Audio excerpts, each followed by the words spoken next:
Hello and welcome to Mathology. आज हम उस बात पे डिस्कस करने वाले हैं जो मैंने पिछली वीडियो में डाला था। एक क्लाइंट की क्या जो कैटेगरी से क्वालिफाइड कैंडिडेट हैं वो यूआर की सीट ले पाएंगे कि नहीं, यानी वो अगर सीबीटी के लिए अगर कैटेगरी की सीट पर क्वालिफाई हुए हैं, यानी अपनी कैटेगरी में क्वालिफाई हुए हैं, जनरल में नहीं हुए हैं, तो क्या वो सीबीटी का जो फाइनल मेरिट लिस्ट बनेगा उसमें आरक्षण का लाभ ले पाएंगे, यानी यूआर की सीट को कवर पाएंगे अगर कर पाएंगे अगर वो जनरल से ज़्यादा मार्क्स पाते हैं। तो मैंने उसको पिछली वीडियो में उसको डिस्कस नहीं कर पाया। पिछली वीडियो को में जो मैंने क्वेश्चन डाला था, तो वीडियो लंबा होने के कारण मैं उसको वहाँ पे नहीं डाल पाया था, इसलिए आज मैं सेपरेट उसको लेके आया हूँ। तो चलिए डिस्कस करते हैं। तो मैंने कई सारे मतलब वो चेक किया, कई सारे जगहों पे चेक किया कि क्या ऐसा कभी हुआ है कि कहाँ कहाँ पे हुआ है ऐसा कि जो यूआर का जो कट ऑफ है वो ओबीसी या अदर कैटेगरी से नीचे चला गया हो। यही यहाँ पे केस है कि मान लीजिए कि अगर कैटेगरी की सीट कैटेगरी वाले कैंडिडेट यूआर की सीट नहीं ले पाएंगे, तो ऐसा हो सकता है कि वो यूआर का कट ऑफ कैटेगरी की कट ऑफ से कम चला जाए। तो कहाँ कहाँ ऐसा हुआ है, तो मैंने खोजने की कोशिश की। और फिर मैंने एक वहीं से जब मैं सर्च कर रहा था तो मैंने सुप्रीम कोर्ट का एक निर्देश देखा जो न्यूज़ 18 की के वेबसाइट पे मुझे मिला। तो मैं पहले आपको वो पढ़वा देता हूँ, उसके बाद मैं आपको बताऊंगा कि कहाँ कहाँ ऐसा हुआ है, एक्चुअल में हुआ है कि यूआर का कट ऑफ जनरल यूआर का कट ऑफ जो है अदर कैटेगरी के कट ऑफ से कम चला गया है। तो देखिए ये जो सुप्रीम कोर्ट का क्या निर्देश है। तो देखिए सुप्रीम कोर्ट और इंदिरा साहनी, इन सुप्रीम कोर्ट में एक केस आया था इंदिरा साहनी बनाम भारत संघ के मुकदमे में। तो इसमें निर्देश सुप्रीम कोर्ट ने निर्देश दिया था, जो कि 9 बेंचों का पैनल था। उसने निर्देश दिया था, फैसले में कहा था कि अगर पिछड़ा अनुसूचित जाति या जनजाति का उम्मीदवार सामान्य वर्ग के उम्मीदवार से ज़्यादा नंबर लाता है तो उसका सिलेक्शन सामान्य वर्ग में किया जाएगा। लेकिन देखिए यहाँ पे साफ साफ कहा है कि ऐसा तो होता ही है कि भाई अगर कैटेगरी वाला कैंडिडेट यूआर से ज़्यादा मार्क्स लाता है तो वो यूआर की सीट कवर करेगा, लेकिन उसने कुछ निर्देश दिए हैं कि कब नहीं ले पाएगा, तो उन्हीं को डिस्कस करना है। तो देखिए उसने कहा कि ज़्यादा नंबर लाने वाले आरक्षित वर्ग के उम्मीदवार का सिलेक्शन तभी अनारक्षित वर्ग की सीट पर होगा अगर उसने आरक्षित वर्ग में मिलने वाली एक भी सुविधा या छूट नहीं ली हो। यानी अगर किसी आरक्षित वर्ग के उम्मीदवार ने उम्र सीमा, परीक्षा फीस और नियुक्ति संबंधी कोई दूसरी सुविधा या छूट ली हो तो ज़्यादा नंबर लगाने के बावजूद उसका सिलेक्शन अनारक्षित सीट पर नहीं हो किया जा सकता है। यानी कि अगर उम्र सीमा जो एज रिलैक्सेशन होता है उसमें अगर किसी कैंडिडेट ने पहले ही छूट ले लिया है तो वो अब यूआर की सीट नहीं लेगा, क्योंकि अब उसने आरक्षण का लाभ ले लिया है एक बार, तो उसको अब पूरी प्रोसेस में नहीं मिलेगा आपको आरक्षण का लाभ। यानी आप जिस कैटेगरी में आए हैं आप उसी कैटेगरी में रहेंगे। तो इस केस में क्या होता है कि जो वो कैंडिडेट है अगर वो यूआर से ज़्यादा नंबर लाता है लेकिन वो यूआर की सीट तो लेगा नहीं, तो इस वो अपनी कैटेगरी का कट ऑफ तो बढ़ाएगा ही बढ़ाएगा। तो इससे कई बार कट ऑफ ज़्यादा चला जाता है जन यूआर से अदर कैटेगरी का। ठीक है। तो अब इस केस में हमें ये देखना है कि क्या हमारे बिहार में आने वाले एग्जाम में ऐसा कुछ होने वाला है, क्योंकि यहाँ पे कहीं भी सुप्रीम कोर्ट ने प्री मेंस वाला कुछ डिसीजन नहीं दिया है। शॉर्ट लिस्टिंग वो कह रहा है कि एग्जाम से पहले ही अगर आपने कोई लाभ ले लिया है तो आपको यूआर की सीट नहीं मिलेगी, आप कैटेगरी की सीट कवर करेंगे। तो अब इस बेसिस पर देखते हैं कि पहले मैं देख लेता हूँ कि ये कहाँ कहाँ ऐसा हुआ है। तो मैं आपको ले चलता हूँ।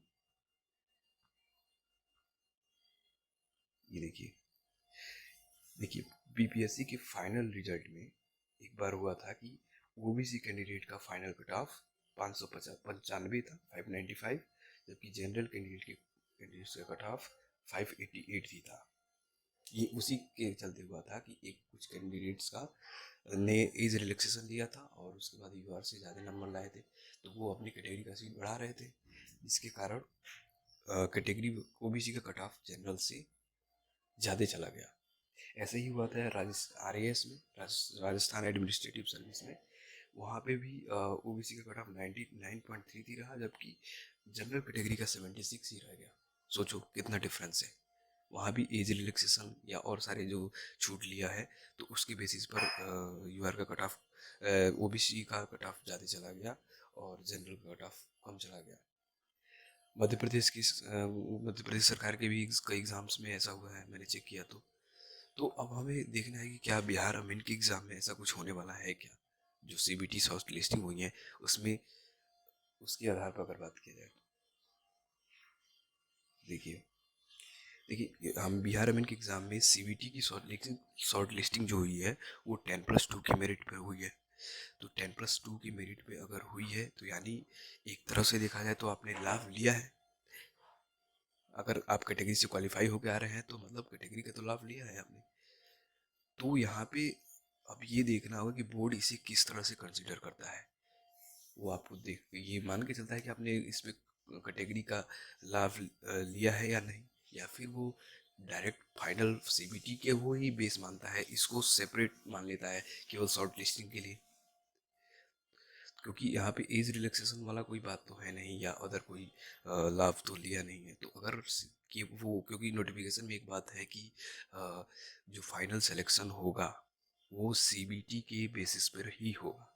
सीबीटी प्लस वो खंडिका कौम वाले में जो अमीनों को वेटेज दिया गया है उन दोनों के बेसिस पे किया जाएगा।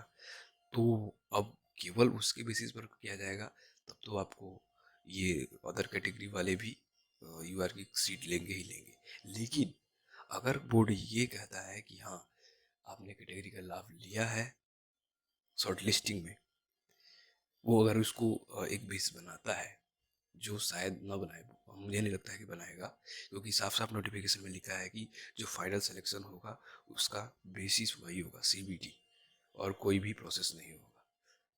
तो उसके आधार पर देखा जाए तो यहाँ पे वो केसेस नहीं होने वाले हैं जो कि यूआर का कट ऑफ अदर कैटेगरी से कम चला जाए। तो अगर वो वाला केस होता तो वहाँ पे क्या होता है कि केवल जो जनरल में क्वालिफाई हुए हैं, अदर कैटेगरी के भी हो सकते हैं क्वालिफाई, तो उनको लाभ तो मिलता, लेकिन जो कैटेगरी से क्वालिफाई है उनको अब आरक्षण का लाभ नहीं मिलता, वो अपनी कैटेगरी में ही रह जाते। लेकिन ऐसा मुझे नहीं लगता कि होगा, तो निश्चिंत रहे। और दूसरा एक चीज़ मैं आपको बता दूं कि इस एग्ज़ाम पे केस हो चुका है, जो 10/4/12 CWJC है, सिविल राइट दायर हो चुका है।